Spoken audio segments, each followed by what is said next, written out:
What's up, everyone? Kevin Carrillo here, and welcome to another episode of the Cannabinoid Connect podcast.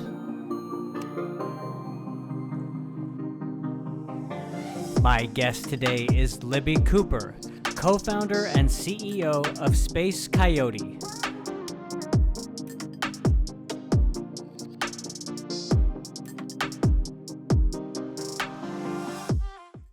Hello, Libby Cooper. How are you? I'm doing well. How are you doing today? I'm doing great, thank you. So before we started recording, you mentioned that you're on a road trip in California, headed to visit various dispensaries. Is that right? I am, yes. So right now I'm actually in Ojai, California. I'm parked on a dirt road. It's over 100 degrees outside, but I am well on my way on this dispensary roadshow, basically. I do this periodically to just drop into different dispensaries that we're carried in, but also accounts that we want to be carried in. So I myself am not a salesperson, but I think I enjoy the sales side of the business more than what I think my original sort of background would tell you. Sure. So it's more of like a meet and greet, like Yes. meeting the customers, you're meeting the staff at these dispensaries. Yep. Well, that's great. That's awesome. And so how many dispensaries are y'all currently in?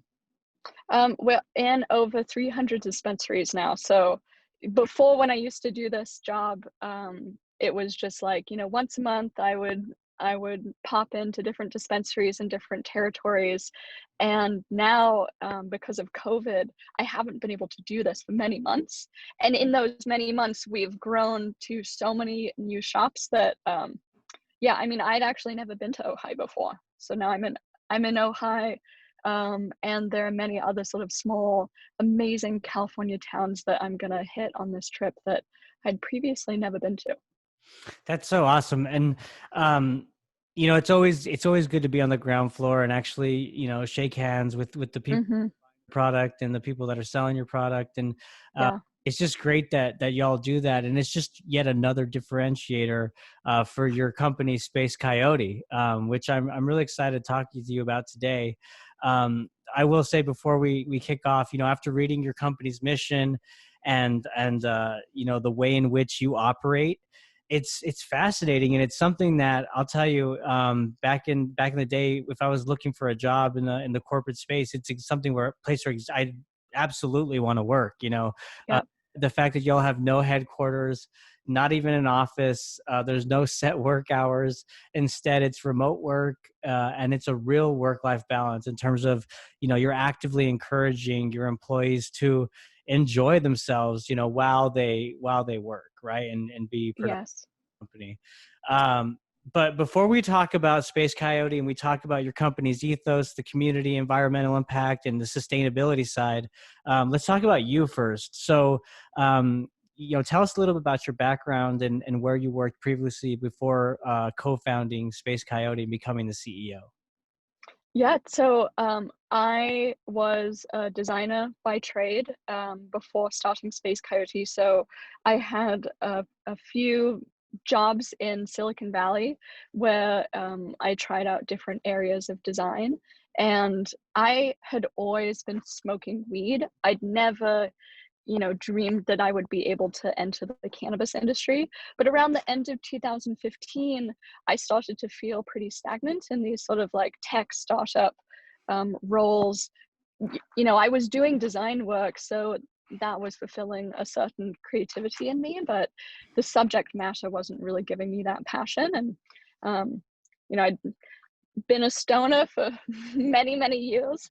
And I saw that recreation was on the horizon. And I really wanted to get into the industry before that happened. I was very well aware that so many people had got into the industry many years, many decades before me, and they were the true pioneers. But I wanted to join the movement before it had this like monumental change in California. Right. And so had you always been in California, or I mean, like where are you from originally? I'm originally from London. But my family moved when I was a kid, so I grew up in the Bay Area. I was exposed to, I think, some really incredible things being able to travel when I was younger, and that's actually one of the reasons why Space Coyote is an infused joint, because hash is such a big part of cannabis culture in Europe. And my co-founder Scott is Norwegian. I'm originally English, and we both have a similar story of ending up in America through our parents trying to follow that American dream. And I think that we're sort of just pulling some European culture into the cannabis industry in California, yet both of us have also grown up here. So we, very much like live and breathe this area. Yeah. I mean, the branding is definitely, it's apparent, and it seems more of like even a lifestyle brand. Mm-hmm. So you moved to the Bay Area from London with your parents, who are, you know, basically living the American dream, or living out the American dream after moving. You work in tech, you work in design, and it's become stagnant for you. So you see this industry that's about to explode, and you're Mm-hmm. like, I want to get in on this, some. Yes. So talk to us about that from there. Like, did you, work for different companies prior to founding Space Coyote, and if so, what were those companies? Yeah, so before starting Space Coyote, I was working at Ease, which is a large cannabis online retailer. They're a platform where you can buy uh, weed and get it delivered to you in, minutes, basically. And I really cut my teeth at Ease. I was their creative director, and I was able to work with a lot of different brands and be exposed to a lot of buying behavior from a huge data set. We're talking about not just a few people going into a brick and mortar dispensary, but we're talking about hundreds of thousands of orders, just every day, monthly, building up, and being able to look at, okay, what sort of age are people buying cannabis, $35 and under, like what sort of demographic of people are going to be buying joints versus edibles. So it was allowed me to get super granular and where there were gaps in the market, and using that was pretty crucial to starting Space Coyote. And that's exactly what I was gonna ask and follow up on, was, having that data firsthand and seeing the trends. Mm-hmm. Did you immediately see that, wow, okay, the market is really demanding joints at this point? So really learned that the price to THC ratio was this, like, shining star, and that this actually came honestly from the data, but also from my own personal experience. Pre-rolls were the biggest growing segment. Pre-rolls were doing so well, but there was a huge gap within the pre-roll market, which was a pre-roll that tasted good and a pre-roll that had the potency that was worth shelling out $20 for. Right. Um, a lot of people who were curious about weed, they would go buy a pre-roll, but the more someone knows about the plant, the more of a connoisseur they are. Even if they're a stoner, they're not going to be going out and buying pre-rolls. And I considered myself a stoner. I considered myself also a connoisseur. So I wanted to make a pre-roll that didn't suck. and I've looked on the website, and some of the THC levels are insane, like what, 28% Yeah. and whatnot. And so really what y'all's differentiator, correct me if I'm wrong, is it's the combination of the high quality flower and the extract oil that you're late, Mm-hmm. basically, right? So, Yep. and that, So we yeah. we believe that all joints, to taste good, well, I should say pre-rolls to taste good, need to be infused. And I like to give the analogy of, you wouldn't eat a piece of toast if it didn't have any butter or jam on it. It would be this dry, flavorless, stale experience. And when you grind up weed and stick it in papers and put it on the shelf for a really long time, it's going to lose that magic. And so by infusing it with an extract, you're actually keeping that preserved terpene profile and THC content, fresh. Hmm. Yeah. And so that was the kind of light bulb moment, right? When you were working at ease, you're getting all this data, and you thought, okay, there's obviously a high demand for pre-rolls, but light bulb, why not add that European angle, which is the extract? Yep. And also just to get the potency higher, to get the flavor there. Um, it was something that I wanted to be smoking. And I really truly believe that if you're going to be selling something, you have to stand by that product. It's not just about good branding, it's also about having the foundation of a product that customers are really going to love. Well, that's what I really like about your brand, is that you live the brand, right? Yes. Like, I mean, you and Scott, from what I've seen, are you truly live the lifestyle of what you're preaching your brand represents.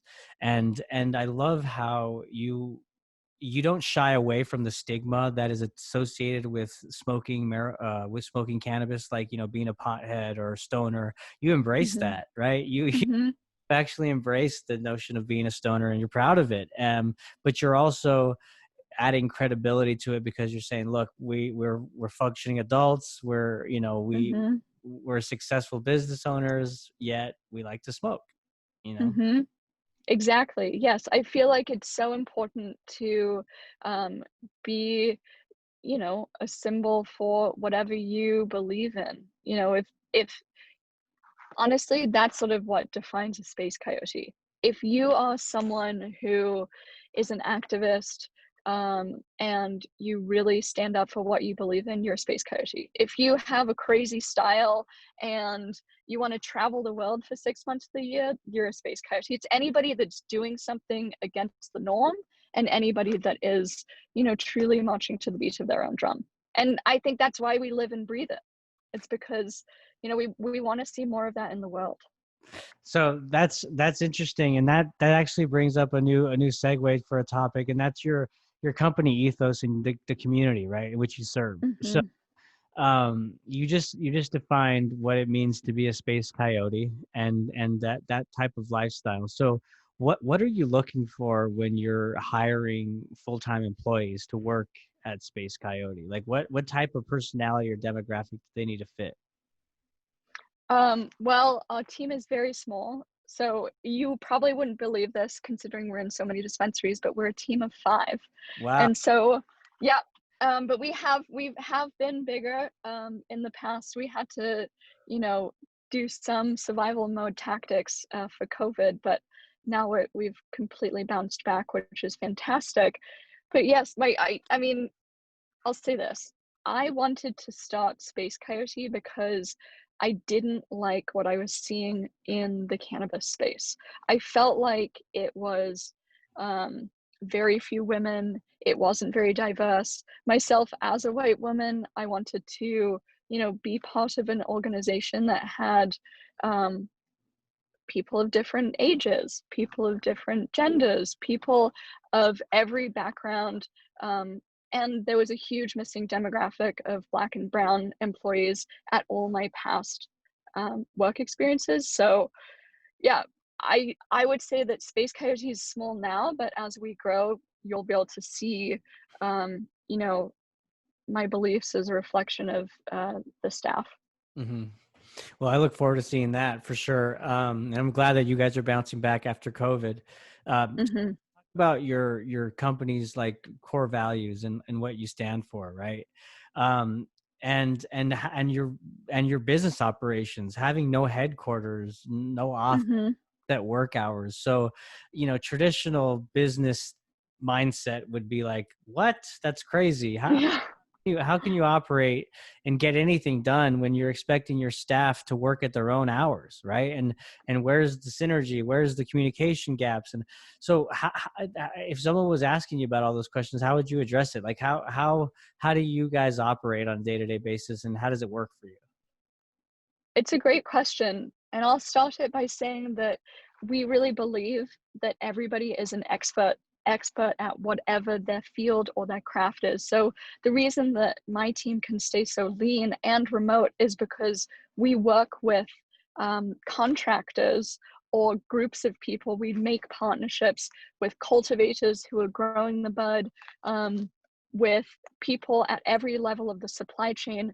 And what we're focused on is the brand and the product. So we don't have to, as a small pod, need to be in an office, because each person that's hired is so specialized in managing that certain area of the business that they actually have to be on the road a lot. So it's much better for their home office to be their home base, and then they go off to different areas. So whether it's going to the manufacturing facility, whether it's actually going to small family farms up in Humboldt or Mendocino, physically going there, smelling the weed, testing it out.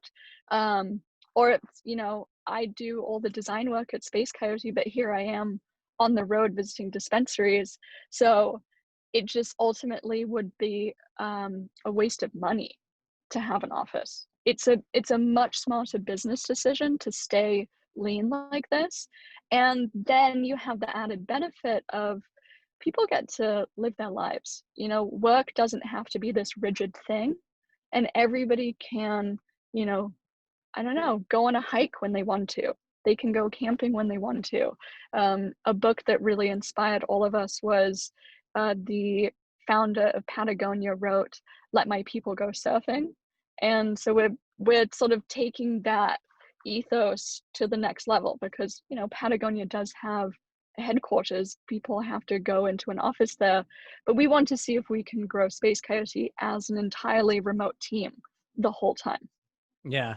And I love that. I love that approach because y'all were ahead of the time basically, or you were one of the first to really make that move before COVID, because Yes. we've seen more and more companies are going remote and they're realizing, why are we paying for this commercial real estate, office, Yeah. when we could be saving, because all our employees need is a Wi-Fi connection, right? Yeah. So that makes total sense, and I commend you on promoting that, because you're absolutely right. I mean, it's all about the quality of life at the end of the day, Mhm. and work should be secondary to that, right? I mean, people have their families, they have their interests, they have their things they Mhm. want to live first and foremost, and work is what should support that lifestyle. And so Yeah. I love that y'all are doing that. So let's talk about the no set work schedule, or the new Yeah. set work hours. So say, Karen likes to work at night and you're a morning person. I mean, does that happen where you're getting emails throughout the day that are at different times when people are awake or asleep, or how do you get? It does happen. We actually do have someone on the team that is a night owl. They get, super productive, efficient, and creative at night. And that's not something that we're going to ever not allow. But what we do, and this I think will answer your question, we have a daily team stand up. So it's a virtual stand up where everybody signs on. It's at the same time every day. And it keeps people feeling like we're a company, a unit. And we basically just report on what tasks did we finish the day before, what are we going to be doing today. And then there's also a lot of just like personal chit chat that happens and catching up. So every meeting that we have on top of that meeting is always a video chat. So yeah, we were ahead of the times. COVID was funny because people had to have trainings on like how to Zoom or how to do a video chat. But we were just like, well, yeah, you have to have good lights and good audio. This is obvious, but we'd had a year of practice. And then I wish you didn't have as many staff, being on mute and talking Yep. in Yep. 5 minutes, and then finally somebody says, Yeah. "You're on mute," Yeah. Yeah. That happens a lot in the corporate world, I'll tell you that. It's Yeah. pretty new to some people. Uh, Yeah. Yeah. so that's great. So aside from the unique branding, the lifestyle brand that y'all have created, the progressive company ethos and values that your brand has, let's talk about your focus on your environmental impact and sustain. Mhm. So I know that you're huge on renewable packaging, right, or recyclable packaging, right? So let's Mhm. talk about that. Yeah, so one thing that I'm really excited about, and maybe I have it next to me, um, I just went to a dispensary here in Ojai and I bought some joints from Sesame Creek Collective. They're an awesome dispensary here. But let me see if I can find them. Yeah, go ahead. Yes. And then we'll describe what it looks like for the people listening. So I'm grabbing a classic dispensary brown paper bag right now. It's one of those small bags you probably got in middle school when your mom packed you a lunch. And, I That's bought what it is. yeah, I bought our new 5-pack of live resin infused space coyotes. So why I'm mentioning this is because we really wanted to have packaging that people would feel as a keepsake. And so this tin is the first iteration of it, but you can see it's got, really cool design. And on the inside, all the joints come in a pouch. It's very similar to the cigarette industry where it's that paper that you can fold over, Mm-hmm. using it for good. But we have a message on the back, and I'll just read it to you. These delicious joints are packed in a collectible, low environmental impact tin. Reuse it for other goodies in your life to lower the impact further. Reduce, reuse, recycle. So we're always trying to encourage people to not just throw things away, not just recycle them, but actually find other uses for something like this in their life. And this actually makes a perfect wallet. It's the correct size for credit cards, Nice. and it's the perfect size for condoms. It's like the perfect size for many useful life things. There you go. And it's beautiful. I really like the design on that. And you did all that design work? I did. Yeah. Yeah. Wow. Wow. Well, that is amazing. And it's cool that you were able to use it for different things, right? Like you mentioned. Mm-hmm. So that has many uses for it. So it's great that y'all are focused on sustainable packaging, because also the THC market really promotes sustainability, right? Yet there's so many plastic waste that's that put Yeah. out there because there's so many players in the game. Um, Mm-hmm. as industrial hemp becomes more and more prevalent with the 2018 Farm Bill, do y'all ever think you'll consider switching over to hemp packaging? Yeah, it's actually something that I've researched a lot. Hemp packaging at first, it sounds really appealing. It sounds like, oh my God, this is going to be the solution. But right now, the problem is that it's then trash. So it's one of these materials that we haven't figured out how to recycle yet. So, and I'm sure we'll get a lot of comments, and maybe you can even help educate me, but last year we hired an environmental consultant to actually do an audit on our materials. We really wanted to make sure that we were doing the right thing to have the lowest impact on the environment. And what became very obvious very fast was, yes, your packaging is super important, but the number one thing are the ingredients in the joint, the ingredients in that product. Because if you are using indoor grown flower that hasn't been grown with upcycling of water and renewable energy, it is absolutely terrible for the environment. It's so much water, it's so much power. It's crazy because the sun will literally grow your bud without the need for electricity. But you know it's happening for a few reasons. People want to stress out the flower so that it has like the perfect outcome, the highest THC content, the frostiest nugs, the densest nugs, and the biggest yield from the plant. But you can actually get phenomenal quality, just as potent, even more flavorful flower from sun-grown weed. Mhm. And so that's what we're trying to do with Space Coyote, is that we're trying to create these unbelievable out of this world joints and re-educate people slowly that this actually isn't indoor flower. It's not indoor flower. It's not indoor flower. And we do that for environmental reasons. Huh. And so you, oh, sorry, you said a lot there. So I want to just make sure that I'm hearing you correctly. So you mentioned that the indoor grow, there's just a lot of variables in terms of if you do it the wrong way, it can be harmful to you as To a the environment. to the No, it basically, it's such a cost heavy, crop to grow inside. Sure. I mean, here's the thing, like, imagine if California didn't utilize its incredible outdoor fertile environment to grow most of America's produce. That it would be a huge, energy suck and water suck. Sure. Um, so, you know, weed should just be grown outside in California. It's the perfect environment. There are some difficulties with growing weed outside. Right. But if you But can a couple manage those issues and yeah, challenges, then why not? Right? Because yeah, you're not wasting energy. You're not wasting yeah, water. It's all natural. It's all out there. Right. Yeah. yeah. So some of the flower that we've actually sourced has been dry farmed, which is pretty progressive, but really incredible. It's when you don't even water the plants after a certain age, and the tap roots actually go so deep into the watershed that they're pulling moisture out of the soil super deep. So this is something that you can do in foggier places or places that are near a river or a creek. Wow. That is incredible. Yeah, The roots yeah, just find the water table. yeah, yep, That's yeah, insane. Yeah, well, I mean, you're absolutely right when you say outdoor grow. I mean, that's what the sun is what makes what increases the potency level of the THC, right?